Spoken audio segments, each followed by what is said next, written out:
Here we are again, back on the remote for a day. We'll pick up where we left off before we did our assignment yesterday on primary source document analysis.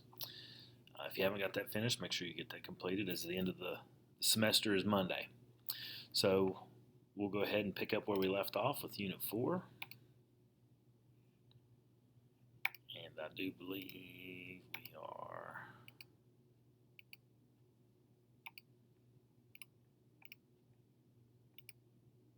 here. Okay, so manifest destiny. We're just coming out of a contentious presidential election in 1844, where you have an ambitious Whig Party candidate in Henry Clay facing off against the Democratic candidate James K. Polk. You would think it might be like another Martin Van Buren attempt, as he was the vice president under Andrew Jackson, but he was very much opposed to annexing Texas, and that pretty well ensured his defeat, which gave domination to really the Southern expansionists. And James K. Polk was really kind of a dark horse or surprise presidential candidate. Now, James K. Polk, he may have been a dark horse, but he was hardly an unknown. He was the Speaker of the House of Representatives for 4 years. He was the governor of Tennessee for 2 terms, determined, industrious, and ruthless. But most of all, probably an extremely intelligent public servant. His neighbor, Andrew Jackson, sponsored him. It was his friend, and Andrew Jackson was Old Hickory, and they called James K. Polk Young Hickory, kind of an homage to Jackson. So the campaign itself of 1844 was in part an expression of the emotional upsurge known as manifest destiny. Countless citizens in the 1840s and 50s felt like America was on a mission. They believed that Almighty God had manifestly destined that the American people have a hemispheric dominion, that we would be a coast-to-coast nation, and it is irresistible for us to spread and across, and spread American culture and Christianity and democracy and democratic institutions over the entire continent, at least the entire continent. So it's really kind of a it's almost like empire is what we're trying to create here. So it's kind of an odd thing to combine empire and liberty together, but America wants to try to do that. So you see this epitomized and embodied by James K. Polk with his campaign slogan, 54-40 or fight, all of Oregon or none. And in the campaign, I'm sure there was a lot of mudslinging. They called Clay the corrupt bargainer, as he was the one involved in the election of 1824. But the Whigs had their own slogans: "Hooray for Clay," and then like negative, derogatory ones: "Polk slavery in Texas," or "Clay Union and Liberty." So, but ultimately in the end, James K. Polk defeats Henry Clay in a relatively close election, with only winning by 38,000 popular votes, but in the Electoral College he won 170 to 105. So it was really closer than it let on. So land-hungry Democrats, flushed with victory, proclaimed they'd received the mandate from the voters to take Texas. But a presidential election is seldom, if ever, a clear-cut mandate on anything. So the only way to secure a true reflection of the voters was to hold a special election on the issue. And the picture that emerged in 1844 was not of a mandate, but kind of a muddled picture. So, what else could there have been when the results were so close? When the personalities were so colorful. These were not, sit behind a desk and be quiet kind of people. They were pounding on the podium type of speakers.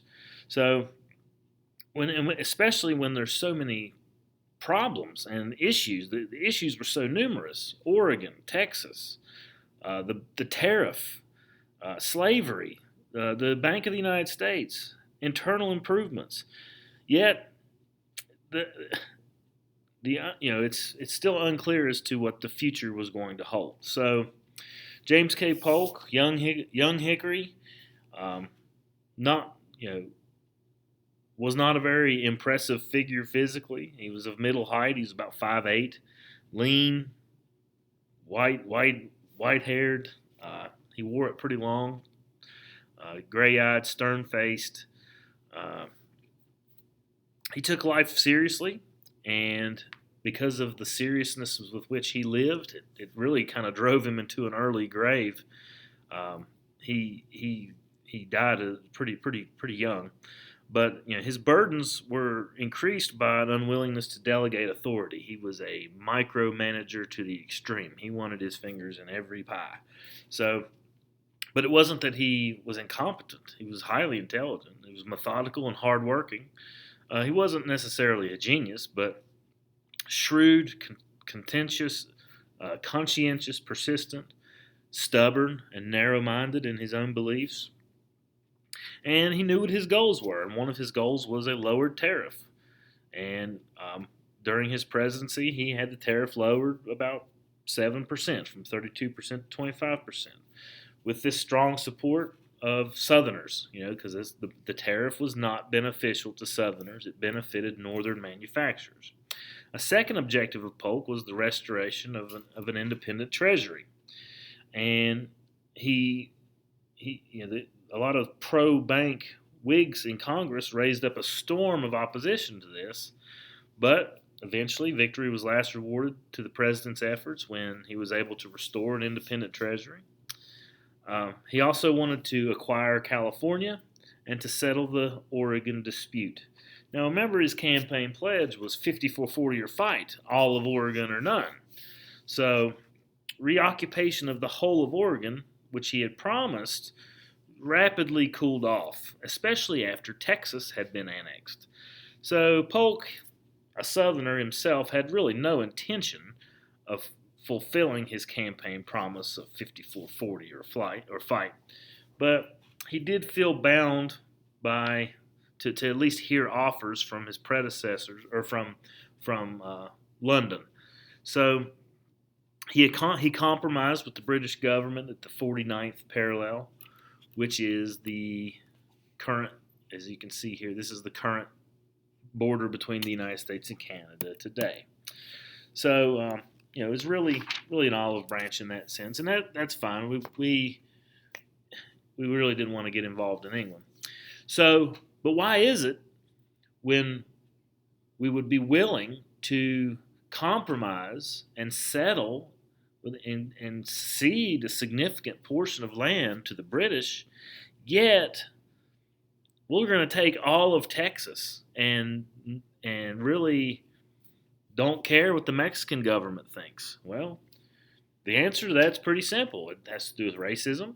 The British people were white, they were Protestant, and the Mexican people were brown and Catholic. So, also Britain is powerful, Mexico was weak. So, and that's kind of what Manifest Destiny is all about. The idea of spreading your own version of Christianity and allowing for, hardworking white nativist Americans to spread across the continent and spread American ideals. All right.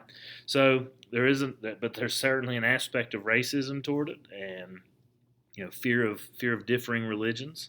So despite all the campaign bluster, 54-40 did not occur there was no fight involved, but he did. A reasonable compromise happened in Oregon without a rifle needing to be raised. That is not the case with California mainly California. So faraway California was another worry of Polk's. He and other disciples of Manifest Destiny had long coveted its fertile valleys and spacious bays of places like San Francisco. And, it had a splendid harbor and was largely regarded as America's future gateway to the Pacific Ocean. And the population of California in 1845 was pretty curiously mixed. It consisted of several Spanish Mexicans. It had several thousand Native American Indians who had been pushed continually further west. There were fewer than 1,000 foreigners, in quotes, as far as people from Asia goes, but mostly Americans that were there had left their consciences behind and tried to make a new start of it in Texas. And Polk wanted access. He wanted it to be American. He wanted it to be American soil, and he was eager to purchase California from Mexico. But needless to say, after the acquisition of Texas against the wishes of Mexico, the relations between Mexico City and Washington, D.C. were a little bit bitter.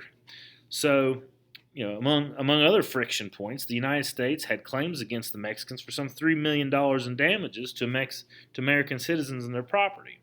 So the Mexican regime, which was revolution riddled, had formally agreed to assume most of that debts, but had mostly defaulted on the payments to the United States. Not to mention that a very serious issue of contention between the two nations was Texas. The Mexican government, after threatening war with the United States, would want to try to acquire the Lone Star Republic, and this deadlock with Mexico over Texas was further tightening by a question of the boundaries. Is it going to be the Rio Grande River, as America claims it should be, or is it going to be the Nueces River, which is a little bit farther north, as Mexico claims it should be? So Polk was very careful to keep American troops out of virtually all the explosive no man's land between the Nueces River and the Rio Grande, as long as there was a real prospect of peaceful adjustment. However, the golden prize of California continued to cause Polk much anxiety. And, there were rumors circling around that Great Britain was trying to purchase California or even seize it, and that gave him a great amount of anxiety, as he was very much anxiety prone. That would be a grab that Americans simply could not allow, as it would be a violation of the Monroe Doctrine.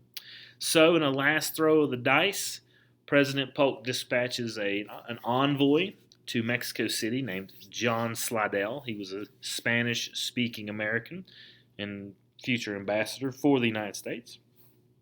And he sends him to Mexico City late in 1845. And this man, John Slidell, was instructed to offer the Mexican government $25 million for California and as much territory to the east of it as they could get.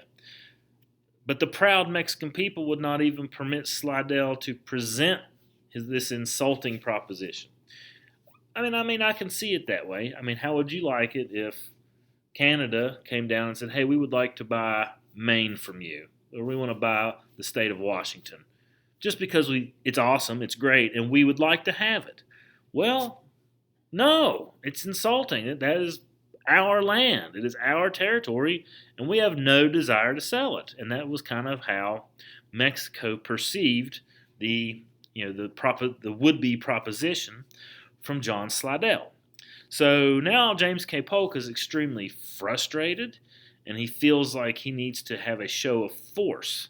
So, in January of 1846, he orders 4,000 men under the leadership of General Zachary Taylor to march from the Nueces River, which is this here, to the Rio Grande River, which is this here, which is obviously puts them into some disputed territory. Mexico thinks that this should be the border. America thinks that this should be the border. So, if you are the Mexican government, you see this as an invasion, as you are being invaded. And the way James K. Polk kind of paints this to Congress is that, he's simply preparing to protect the borders of the United States. This is what he claims, and what many Americans claim to be the border. But in all actuality, the reason why this America claims this as the border is because it was said it would be under some treaties that we forced Santa Anna to sign at gunpoint after the Battle of San Jacinto. Literally, he was on his back when he signed them, with people standing around him with guns to his face. Of course, he's going to sign them. So, needless to say, these actions taken by General Zachary Taylor at the behest and request of President James K. Polk are going to lead to some pretty interesting things to happen, and is ultimately the cause of the Mexican-American War, which is what we're going to talk about the next time that I see you. All right, so the Mexican-American War is pretty interesting, and it has some interesting political ramifications for the future. Some people even say it's some of the first shots of the Civil War. As you can probably tell, we win the Mexican-American War, gain California, and a lot of other land. And is that land going to be free, or is it going to be slave? And those are some questions and problems that are directly contribute toward the beginnings of the Civil War.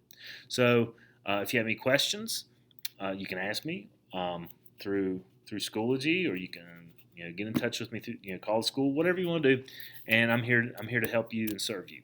So I hope you guys are staying safe, and the roads are pretty slick, so stay home, and I will see you next time.